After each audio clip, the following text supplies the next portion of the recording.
Kata Ibnu Hajar, adalah dikarenakan kesibukan manusia dalam menghadapi peristiwa kiamat, hiruk pikuk kacau bilau, haru biru yang berlaku dalam gelap gelemat kedatangan dan juga kemunculan hari kiamat, mengakibatkan manusia tidak lagi memandang walaupun mengerling ke arah sedikit pun harta pada waktu itu, kerana tidak memberikan faedah.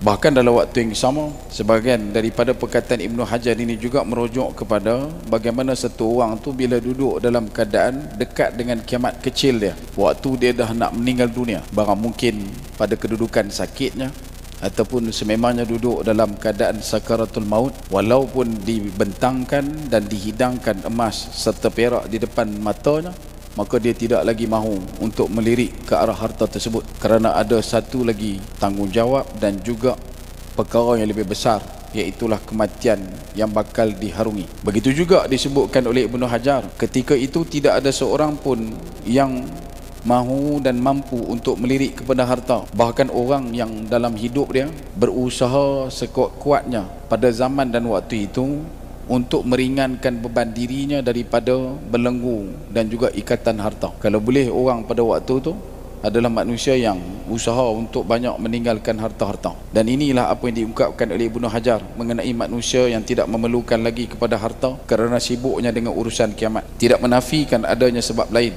Antara lain yang dinyatakan oleh Dr. Yusuf Wabil adalah melimpahnya jumlah harta sebagaimana yang terjadi pada masa Al-Mahdi dan juga turunnya Nabi Isa AS.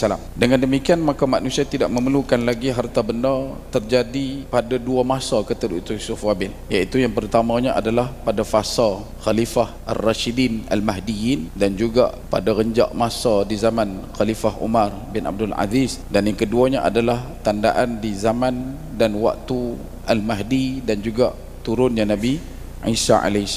Kemudian tajuk yang keenam adalah pada bab berkenaan dengan terjadinya pelbagai macam fitnah. Pengertian fitnah ini adalah merujuk kepada segala perkara yang meliputi malapetaka, ujian dan juga cubaan. Selanjutnya, istilah fitnah juga dikenakan pada perkara yang mendatangkan cubaan dari sisi Allah Azza wa Jalla wa Ala. Penggunaan ini disebabkan oleh perkara seperti itu dibenci oleh ramai manusia. Sebab bila sebut berkenaan dengan nikmat, maka fitnah nak sangkut dengan nikmat ni susah, dan orang lebih nampak fitnah itu sebagai satu ujian dan juga cubaan yang Allah Ta'ala liyabluwakum, yang diibtilakan, yang ditimpa balakan ke atas manusia. Istilah fitnah ini akhirnya digunakan untuk segala benda yang dibenci. Fitnah banyak digunakan untuk benda yang harus dihindari, seperti mana dosa, perkara berkaitan dengan kekufuran, pembunuhan, barang mungkin kebakaran dan segala perkara yang setara dan juga segagan dengannya.